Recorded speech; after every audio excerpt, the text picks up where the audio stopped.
आप सभी साथियों को रस शिकारा की तरफ से राम राम। आप लोगों को बता देता हूं भाई, पगड़ी हमारी इज्जत होया अगर, हमारी शान होया अगर, और आज के दिन हमारी वह पगड़ी उछाड़ी गई है। कभी किसी को ये वहम हो ये पगड़ी चौधरी राकेश सिंह टिकैत साहब की थी, ये पगड़ी पूरी संपूर्ण कौम की थी। और जब पगड़ी उछाड़ी जाया करे ना, पगड़ी उछाड़ने का मतलब होता है हमारी इज्जत के साथ खिलवाड़ करना। उछाड़ने वाले कौन हैं? अपने आप को हिंदू संगठन के आदमी बताते हैं। सबसे पहले आंखर नाखर कान खोल कर सुन लो। हो सकता है कुछ भाइयों ने यह वीडियो गंदी लगेगी, लेकिन आप सभी को बता देता हूं, प्रदर्शन करना सबका हक है, हमारी इज्जत के साथ खेलना हक नहीं है। जो ये अपने आप में 2014 के बाद जो हिंदू पैदा हो रहे हैं, हम अगर जाति से जाट हैं तो हम हिंदू जात धर्म के अंदर पहले से ही पैदा थे। ये जो नए नए हिंदू बने ना 2014 के बाद, उन सबको बता देता हूं भाई, वहां बॉर्डर के ऊपर जितने बच्चे जो शहीद होते हैं, उनके अंदर 90% हमारा खून होता है। बॉर्डर के ऊपर जो दिन रात लड़ाई लड़ते हैं, सबसे ज्यादा किसान के बेटे होते हैं। और आज हमारी इज्जत को उछाला जा रहा है। यार मैं सबसे ज्यादा मूर्ख तो उन आदमिया न मानू हूं जो इस जमींदारा के घर में जन्म लेकर ईपीओ हिंदू वाला चोला अपने सर पे पहरे बैठे हैं। कौन से हिंदुत्व की बात करो भाई?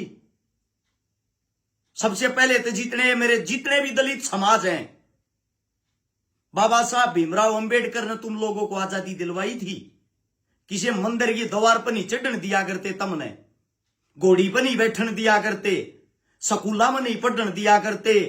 आज के इस टाइम पर भी शमशान के अंदर जब किसी दलित का संस्कार करते हैं, उसने भी मना करते हैं। कौन से हिंदू मान रहे हो तुम अपने आप को? हैं? जबरदस्ती हिंदू बनना चाह रहे हो क्या? सबसे ज्यादा अत्याचार तुम लोगों पर होते हैं और सबसे पहले झंडा तुम उठा रहे हो। बाबा साहब ने तुम्हारे को आजादी दिलवाई थी, भूल गए उस आजादी ने? उसके बाद बात आती है भाई जाट ब्राह्मण राजपूत गुज्जर यादव, हिंदू समझो अपने आप ने। राम मंदिर बनाया था, कमेटी के अंदर कितने हिंदू ले रखे, कितने जाट राजपूत गुज्जर यादव ले रखे? टोटली गुजराती ले रखे, गुजराती। क्या इस देश को सिर्फ गुजराती बाबू चलाएंगे? उससे दूसरा आप लोगों को बता देता हूं, जिस हिंदू संगठन वालों को, संघ वालों को तुम हिंदू मानते हो, ये वो आदमी है जो भारतीय तिरंगे से ऊपर अपने संगठन का झंडा लगाते हैं। मतलब देश को नहीं मानते कुछ, संगठन को मानते हैं सब कुछ। और ये मारे पे उंगली उठाओगे, ये मारे तेनू बताओगे कौन हिंदू है कौन हिंदू नहीं है। सर्टिफिकेट बांटने वाले ये हैं क्या? ये सर्टिफिकेट जब से बांटने लग गए हैं, तब से आप लोगों की रगों में जो क्रांतिकारी खून बहाया करता ना, वो खून इनके पद चिन्हों पे चलने लग गया। हद होगी यार। ठीक है, राजनीति अपनी जगह है, पहलगांव के अंदर हमला हुआ है, हमले की हम सब ने निंदा की है, हम सब कार्रवाई चाहते हैं। बड़ी शर्म की बात है, एक वो नरवाल गुजरा है वहां पे हमले के दौरान, विनय नरवाल, उसकी पत्नी ने मीडिया के सामने आकर बयान दिया है कि भाई हिंदू मुस्लिम मत करो, मारने वाले आतंकवादी थे, मेरे पति को न्याय चाहिए, आतंकवाद को जड़ से मिटाया जाए। उसी को घोषित कर दिया इन लोगों ने। उसके बारे में भी अनाप शनाप गंदी गंदी गालियां लिख के घेरते हैं। क्यों? क्योंकि वो भी एक नरवाल था। इस मारे बेशर्मी की हद होगी। उधर से राजस्थान के अंदर हनुमान बेनीवाल प्रदर्शन कर रहा तुम लोगों के लिए, उसको जेल के अंदर बंदी बना लिया। इधर से राकेश टिकैत अगर किसी चीज को लेके प्रदर्शन करता, सबसे पहले उसकी टांग खींचण मारे अपने आ जाए। इसलिए तो बात याद, थारे अंदर को ना एकता। 2016 तक पिटन लागे थे, जूत लागन लागे थे। 25 साल या थारे बड़का ने जीत मारन लाग रहे हैं। 15 की तो मर्जियां, 20 की तो मर्जियां हैं। और थारे बड्डे जब खड़े हो हैं, सबसे पहले तुम आंख दिखाओ उनती। शर्मबाजगी के थारी मतलब राजनीति में इतना अंधा हो गया है। और ये जो आप लोगों से पूछना चाहता हूं, ये जो हिंदू संगठन अपने आप ने बताने लग रहे आरएसएस, कितनी लड़ाई लड़ ली बॉर्डर पर जाकर, कितने कछाड़े भेज लिए, उड़े युद्ध करने भेजते क्यों नहीं? सब सारी चीजें अलग से साफ नजर आ रही है, प्री प्लान है। एक देश का राजा बाहर से आकर हम ये उम्मीद करते हैं भाई इतना बड़ा आतंकी हमला हुआ है, उस पर कोई कार्रवाई करेगा, वो बिहार की रैली करने बैठ गया है और उसकी जितनी भी आईटी सेल है, जितनी मीडिया है, वह उसको कवर करने लग रही है। हमने सोचा चुप हो जाओ भाई, नहीं चाहते। आजकल इनकी आईटी सेल हैवी हो रही है, गाड़ियां पगाड़ी देने लग रहे यार, हम सच बोलना आते। नए नए ड्रामे चल रहे हैं, सिंधु का पानी रोक दिया, ये कर दिया, वो कर दिया, और जयजयकारे लगा लग रहे सोशल मीडिया पर। इतना बड़ा हादसा हो गया जिसके ऊपर कुछ न कुछ कार्रवाई करनी चाहिए, एक्शन करना चाहिए।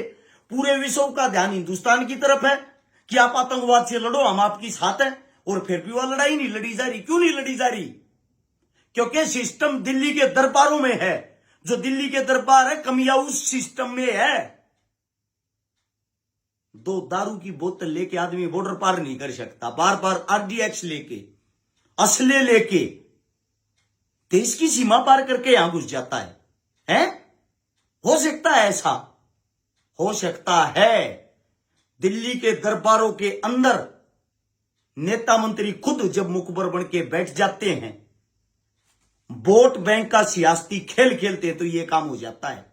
डूब मरो रिव्यू सारे जो नकली हिंदू बने बैठे हैं, या जो पगड़ी उछाड़ी गई भाई इसका बदला लिया जाएगा। मुजफ्फरनगर के अंदर कल पंचायत है, उत्तर प्रदेश के अंदर हमारे बुजुर्ग जो भी फैसला लेंगे शर्माते है, और शर कटवांटी सब तागा खड़े पाऊंगे, इस बात की गारंटी है। और जो भाई ये नकली हिंदू बनकर घर में बैठे हैं, बैठे रहियो, टाइम थारा भी आओगा, जूत थारा भी लागेंगे। इस सरकार ने कोई छोड़ा नहीं है। तम भूल सको, मैं नहीं भूलिया हूं। जाट आरक्षण के नाम पर जातीय दंगा कराकर उस दिन तो जाटा का बेड़ा गर्क करने लग रही सरकार। गुज्जर आरक्षण के नाम पर गुज्जर भाइयों को मार मार कर काटा। यूपी में झूठे फर्जी पंडितों के सबसे ज्यादा एनकाउंटर करे। आप लोग राजनीति नहीं समझ रहे। फिर भी पहलगांव के अंदर जो मरे वे सब हिंदू थे ज्यादातर। इस बात को क्यों नहीं समझ रहे? हिंदुओं की सरकार होते हुए हिंदू ही क्यों मर रहे हैं? क्या कोई बड़ी साजिश नहीं लगती आप लोगों को? है कि यार बेड़ा गर्क हो गया देश का। मतलब पढ़े लिखे हो, आंख नीचे बैठे हो। सीधी साफ सुथरी एक बात है भाई, अगर अब भी एक नहीं होगे तो कभी भी एक नहीं होगे। या राजनीति तुम सारे न खा जाएगी। आज नंबर उनका तो कल मारा होगा, नोट कर लेना इस बात को। मुजफ्फरनगर के अंदर पंचायत है, पंचायत के फैसले का इंतजार रहेगा। जो भी हमारे बुजुर्ग फैसला लेंगे, सबसे आगे नेड कटवान वाले हमारा नाम पाओगा। जब नेड कटवान का नंबर आ गया तो यह बात बता देता हूं, यह वीडियो सारे का फैला देना। हम आप अपना काम कर रहे हैं, लेकिन जब भी हमारे बुजुर्गों की, हमारे पूर्वजों को, हमारे बड़ों को मान सम्मान पर आंच आएगी, सबसे पहले आगे हम खड़े पाऊंगे। जान कल जाती चाहे याद चली जाए। राम राम।